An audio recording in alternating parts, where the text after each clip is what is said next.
it's marketing's fault that the technology isn't working. Let's make that very clear. Marketing. Well, and I will say, I do have to start this off with huge props though, because the the um the production quality for the actual presentation Mm, is wild. This looks awesome, Ryan. yeah. Halloween Um, is the like fun month for things. If people have been following our Facebook and Instagram and LinkedIn, it's like, oh, uh now our tech tips have like a spooky Dracula that shows up or a bunch of bats. Just really running with it. there's a rumor that Steve Jobs for one of the original Apple computers wanted to put something in the operating system that a little guy would show up and look at you and then just disappear. Ah, Um, just to like mess with people. So, um, that'd be great. Oh, let me get my last do not disturbs on as I'm thinking about it. I think I closed all my chat programs, but give it another minute or two for before kicking off into Tales in the Encrypt. I did half think about dressing up as a vampire for this, but I remember that we were going to clip this. So I was like, maybe, if I want to use this in June or something, the business attire is a little better. yeah. Again, the like in September, I'm thinking of like, oh, what can we do for Halloween and all the like spooky stuff. I'm like, well, what if we recorded some clips about like horror stories? And I'm like, okay, well, we get one of those aluminum sheets and we can make lightning noises. And I have a light somewhere. Yeah, I have a light that's like, oh, hey, it has a lightning effect on it. I could just put that behind a scrim and get like a tall, spooky chair. And I'm like, oh no, I have graduated from like quick hit cheap videos to like $2,000 of production for something that like 12 people are gonna earnestly watch. Awesome. So we'll go ahead and get started here. And I am actually excited about this one. I did have a lot of fun putting this Mm. together. So today we are talking about Tales from the Encrypt with spine-tingling stories from my time here in IT, because I think everybody loves a good ghost story or a good horror story.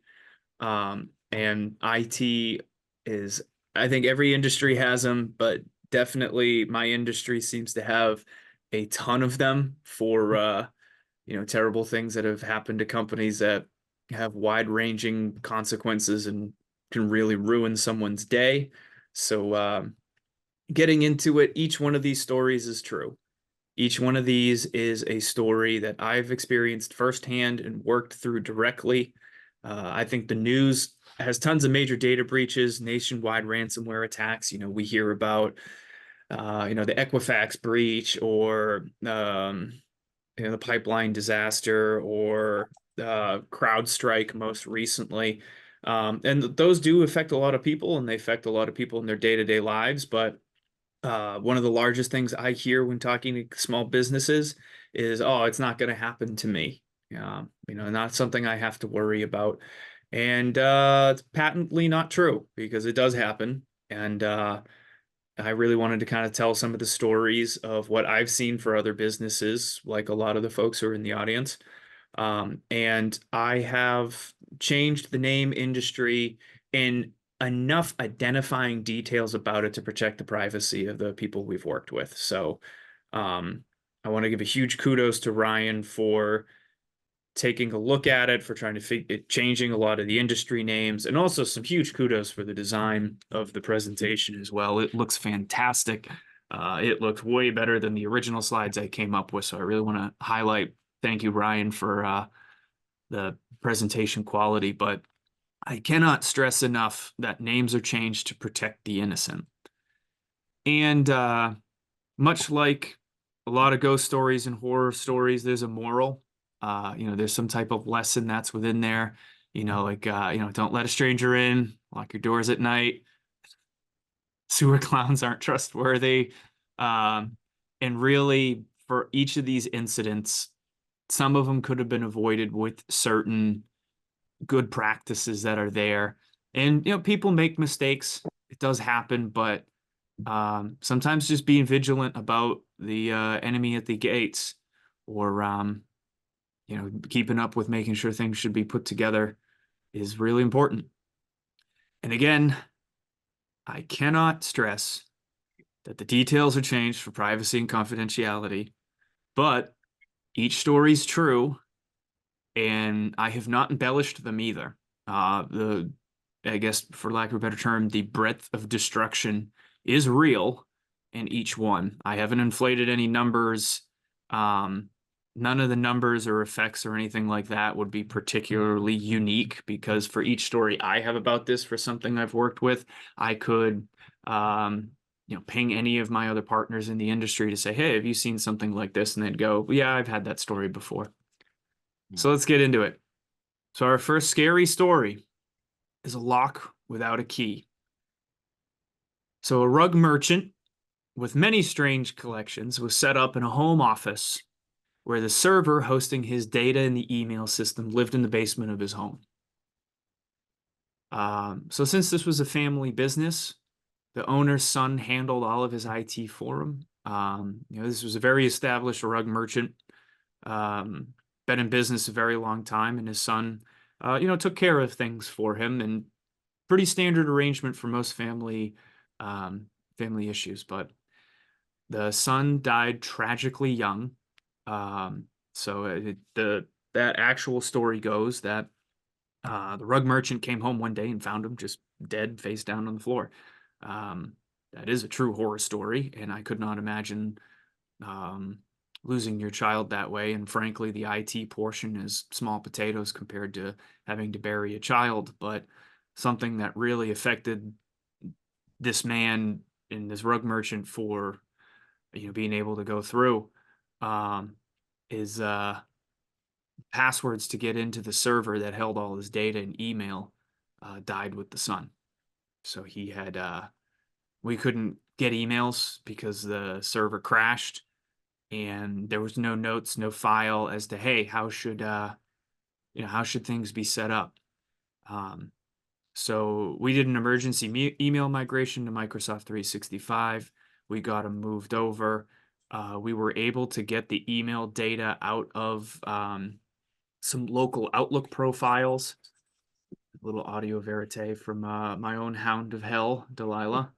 But we were able to get him back up and running, and things were moving along. But definitely a lot of pain in that story, and understandably so. And the moral of the story for this one is always have copies to the keys of the IT. It's keeping just a basic roadmap of what you have and where it's linked is really important. It's no different than in estate planning for listing your assets. Your IT is an asset, treat it the same way. Take notes of what you got.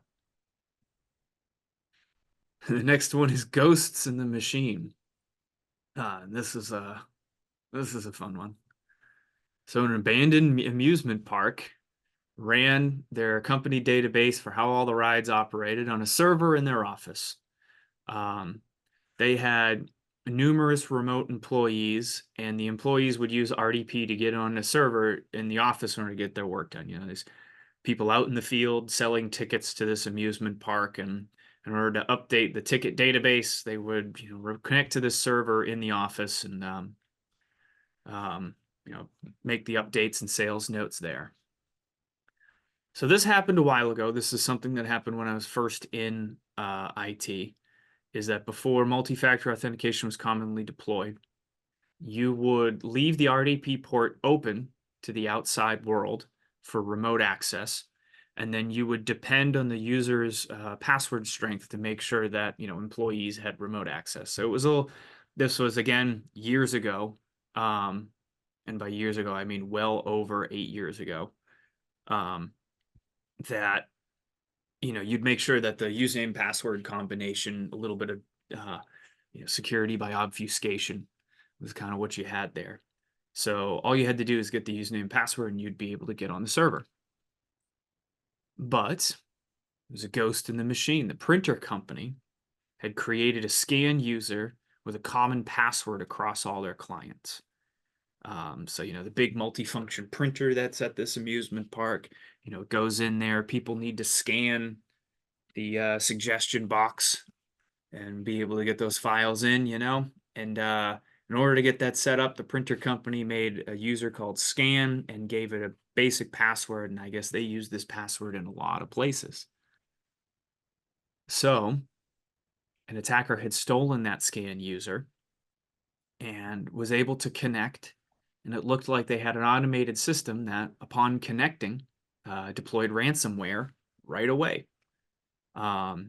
So QuickBooks, this amusement park uses QuickBooks, and QuickBooks, when you host it on a server and you use multi-server mode, it has this nasty little security setting that the database server program does, where it sets the permissions on the folder containing the QuickBooks file to be shared to everyone on the network. And then QuickBooks depends on, does this sound familiar? The username and password to protect getting into the QuickBooks database file. This is still true today, and why moving to QuickBooks Online and having multi-factor for your QuickBooks Online is a great idea. But again, over 8 years ago. So the QuickBooks file is left open with everybody permission. The ransomware pushes through, and I get a phone call that says, "Hey, I can't open the QuickBooks file." And this happens. It's for most of those phone calls, it's a normal day that QuickBooks database file isn't running. Somebody hasn't opened it in multi-user mode. So it's a very typical, this normal troubleshooting ticket. But I was in for a surprise. So I found out when a user called in saying QuickBooks couldn't open. So I start the process. I go look on the server, and I notice the QuickBooks file has a weird little thing on the end of its, instead of saying QBW, it says Gand crab. And then there's a little text file that says README, and it has the all too familiar, "You've been encrypted, pay me $4,000 for the decryption key, here's the Bitcoin wallet," an all too familiar scenario. So when I figured that out, the first thing I did is I shut those RDP ports off. I just killed remote access. I looked at the log of who had been logging in, and I noticed the scan user had kicked through RDP, so I deactivated that right away. And then we quickly looked through anything that had any file changes recently. And we made a quick list of those programs that were looked like they had been encrypted. And I immediately restored the files from the backup that was taken 15-20 minutes before anything changed. So we also, again, 8 years ago, there wasn't a lot of super sophisticated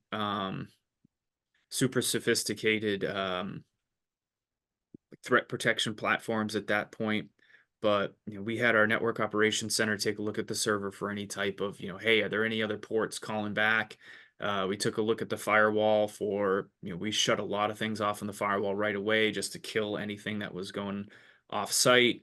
And the salespeople from the amusement park were obviously very angry. They couldn't get any work done, but yeah, we had to do a couple things for them for getting a VPN set up, making sure the VPN was set up that, hey, this kind of makes it so that only allowed people are in. And yeah, that RDP port just open to the outside was just nope. Now you need the VPN, which has a whole different authentication protocol to it. And it had multi-factor, which again, over 8 years ago, MFA wasn't really a big thing.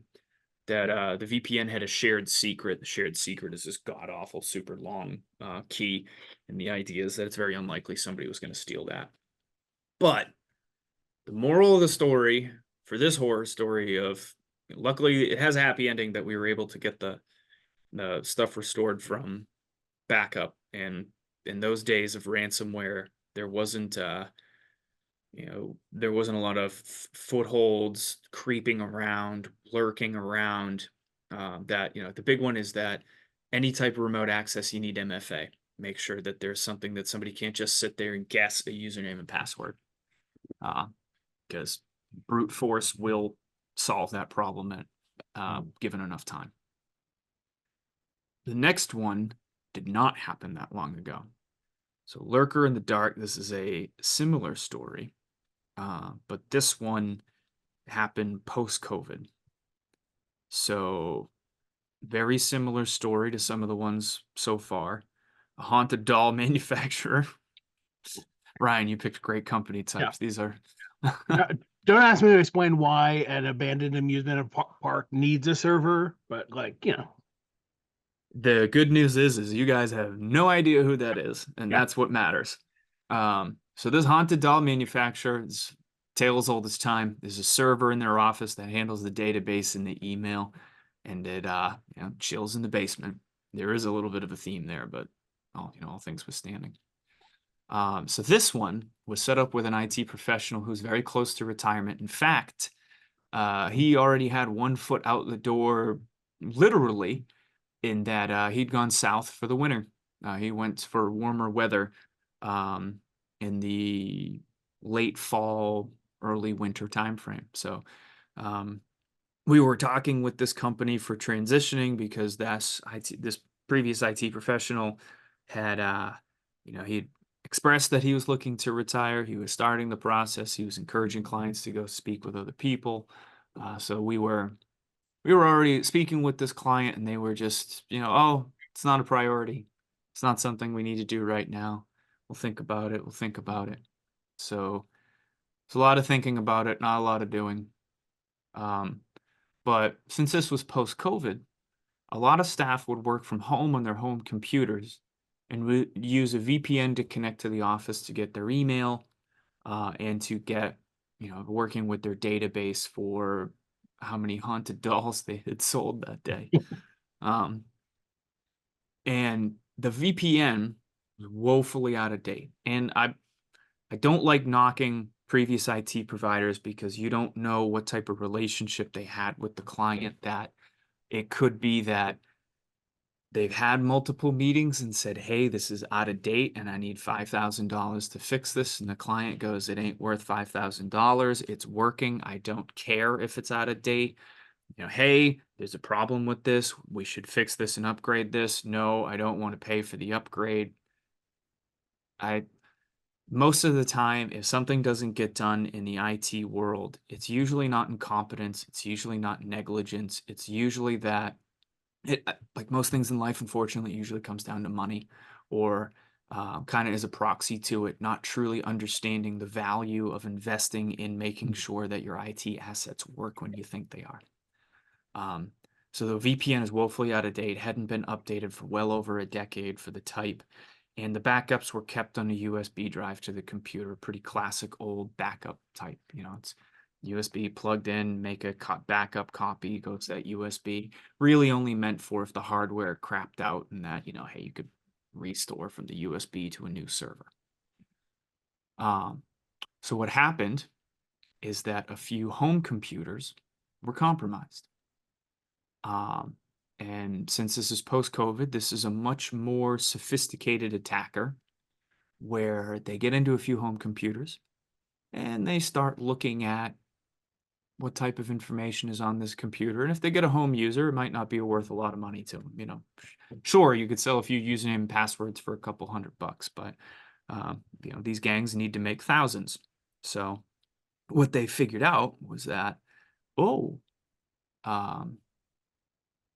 turns out they VPN back to this haunted doll manufacturer, and this haunted doll manufacturer business is booming because of Hollywood movies or whatever. And this part too, for how the compromise happened, we learned about it from the insurance company forensics.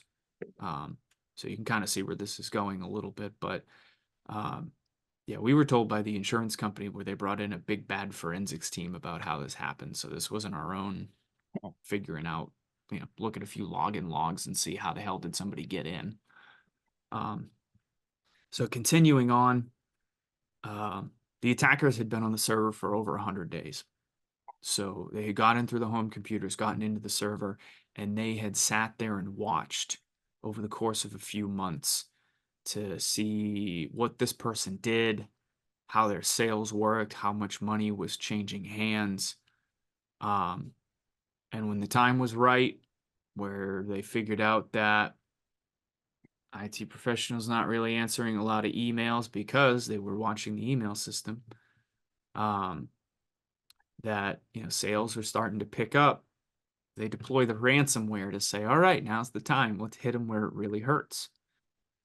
So for this client that for making haunted dolls, you can imagine that for sales, a lot of email because they got to sell these dolls.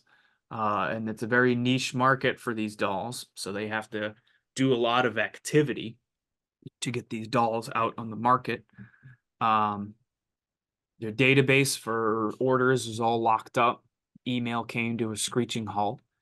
And on each of the computers, completely locked up. So it launched from the server, whacked all the email, whacked the databases, and continued on to the the each of the desktops. Systems didn't return to normal for at least 3 weeks afterwards. So we handled the cleanup of it because again, they didn't have an agreement. They didn't have any of our stuff, protections, backup systems in place. They just had the they just had the USB drive, which was encrypted as well. And we had to go so for 3 weeks, email and stuff really wasn't working as it was supposed to. They couldn't really reference any documents, any of their sales orders. It was bad, real bad. So the ransom had to be paid. So they paid that. And again, those backups were never tested and they were kept locally.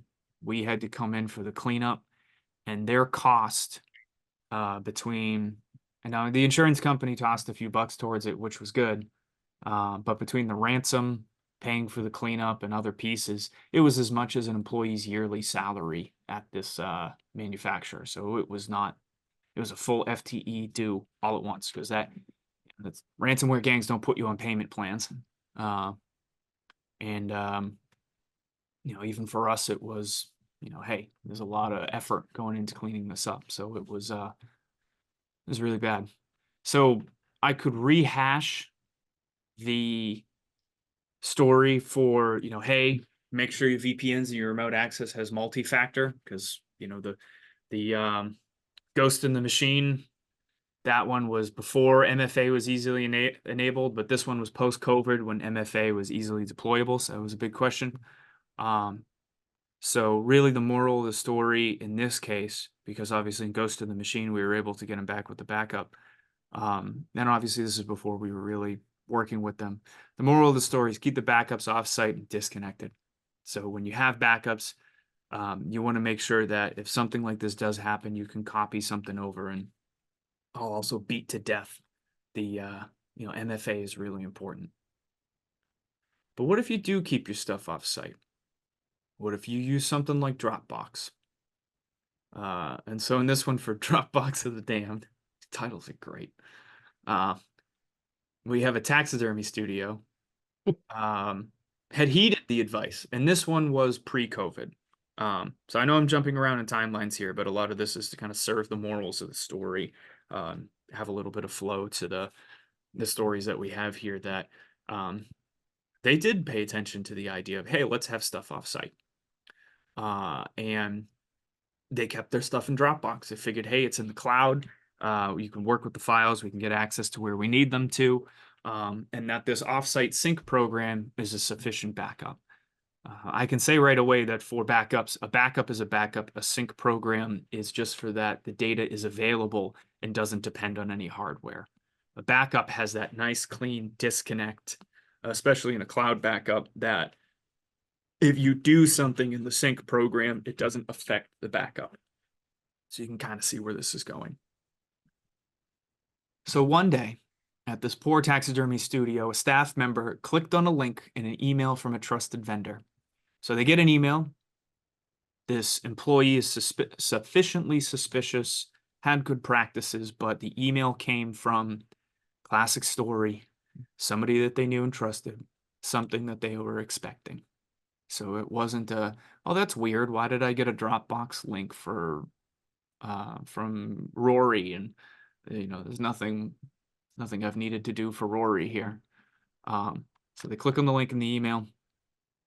Again, well before COVID, ransomware deploys, locks up all the files on the computer, and it even gets the Dropbox account and the USB backup drive. Again, well before COVID, well before a lot of cloud backup pieces. This is where it gets really weird, is that the ransomware seemed to be Dropbox aware because it made 5 version changes to the files to try and prevent a version history from getting the file back. So when it encrypted the file, it did it a couple times to make sure that if you went into Dropbox and be like, recover one of the, again, this is well pre-COVID, so this is over, well pre-COVID would be well over 6-8 years ago, that within the Dropbox versioning, it kind of, Dropbox was like, yeah, I can't really recover the files.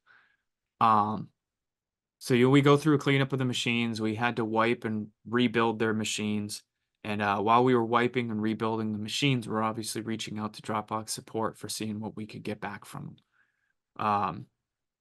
And it turns out, thank God, we called into Dropbox support and they said, hey, yeah, we have access to like the last file that, does not have this weird extension at the end of it.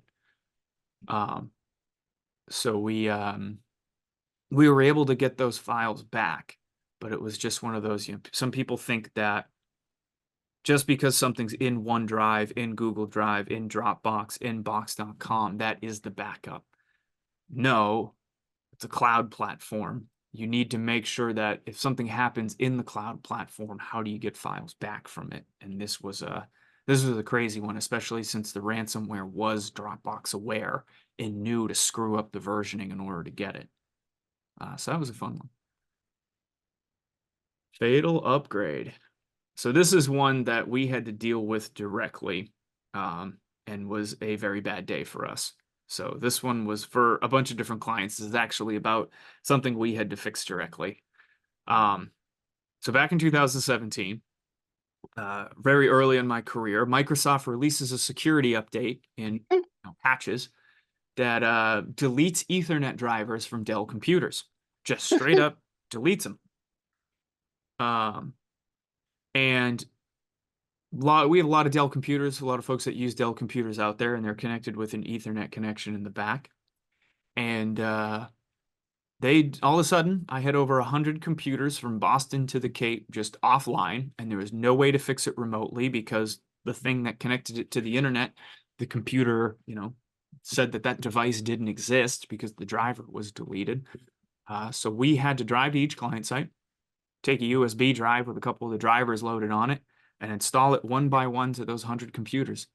So back at that time, in 2017, it was just my dad and I. So him and I were out of the office for, about a day and a half, just going machine to machine, updating it, and, getting the machines back to the point that they could connect to the internet. So this is a familiar story to that CrowdStrike disaster. And that's when I kind of heard about it, and that, an update to the threat protection platform caused a blue screen of death. This wasn't as bad as that the whole computer had to be like reset up or something, but somebody not being able to access the internet for a little while is definitely a disaster. And that actually caused us, that's for Microsoft updates to this day, we do geographic-based patching policies so that we don't update all the machines on a Tuesday at once because of that happening. We geographically focus them so that way, if God forbid Microsoft releases a patch that causes something that we have to drive on site to fix it, it's happening in one geographic area, and when we're in the car for a day, we're not going too far, and we can get people back up and running, and we have enough time to turn around and prevent it going to the next people. So that's a big one. The moral of the story, don't update all machines at once. That's more of an IT one for admitting our own lessons from it, and geographic patching is a big one for it. All right. The vanishing database. This was a fun one. So this is a company that we helped out. It was a network of blood banks, numerous locations, and they had an internal IT team that handled their locations all across the land. And one day, one of the IT staff pushes an update. And again, kind of similar to the CrowdStrike disaster, it just deleted the C drive from every computer via a PowerShell script. So scripting is very powerful. You got to test your scripts, and sometimes one errant little key, you can have stuff that goes completely sideways. So for all these blood banks across multiple locations, 2,000 computers lost the data and the ability to power on. They just launched to a screen that just said, boot drive not found, and it was to thousands of them all overnight. So this blood bank called in a lot of help from a lot of IT companies, ours included, for just getting help for setting up computers, installing programs, working through the backup, and any user issues that came up that were really like, hey, I need the following VPN. Just getting them set up and reinstalled. And luckily for this blood bank, they had an insurance policy. It wasn't malicious. It was an error from the staff. They had just made a mistake. So an E&O policy covered having to pay all the numerous IT companies, and everything else that went into having to do this massive, massive cleanup, because people had to go to the sites, plug a USB drive, reinstall the operating system, and the image had a remote connector to it, the remote access software. And then once it was online, other people remotely started setting it up. It was 9 to 5 every day for at least 2 weeks of getting stuff set back up. So it was pretty brutal. But at the end of the day, especially for that one, insurance is a big part to addressing the risk. And never underestimate a good insurance policies. Mistakes happen, stuff happens. And while you have all the active pieces to be able to put it back together, sometimes just making sure there's a giant influx of cash also always helps. So these are my true tales of IT terror. I can think of a few more that are, and each of them are kind of comparison to some of these other ones there as well.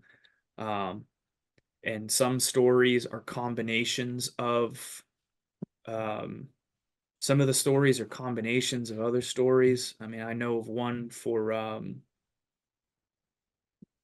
vampire hunting business, to keep with the theme, that was a combination of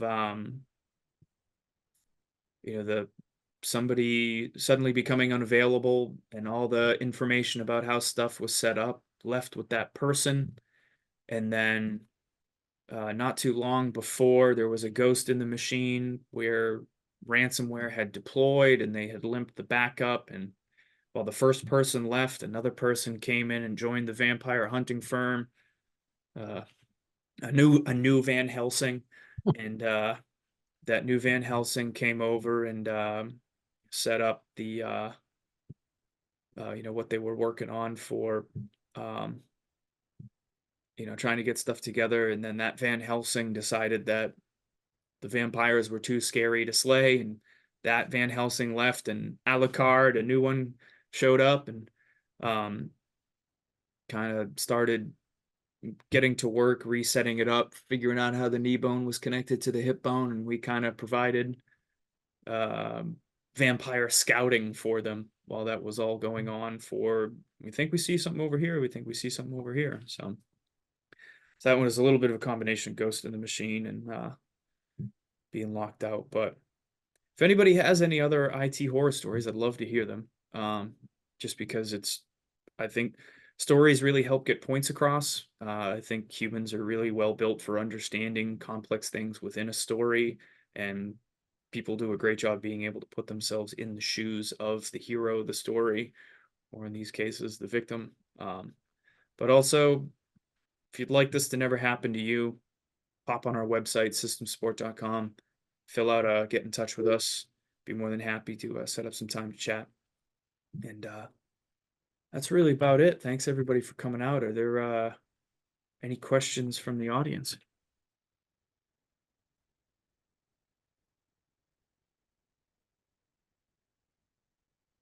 Nope. Looks like we got that. Yeah. It's yeah. And I think some people are always just like, oh well, my business is fine, everything is going great. You tell all these like cyber attack and like horror stories as like a way to like spook people into paying for IT, but it's like no, it's a real thing that happens. Like even like just me regular, like the amount of like scam calls and phishing attacks that I get like in a week uh is that like to the point like I'm not gonna pay for a landline phone anymore because the only people that call are like fake IRS agents. And if you have a business with like, you yourself can be like, oh, that's fake. I know what a fake thing looks like. It's like, okay, sure, you do. Then you have a business with 10 people, with 20 people, with 100 people, and they all have email access and permissions, and you sort of spread this out. Every link in the chain is increasing your risk, and the risk is happening all the time because it's just so easy to make all these attacks.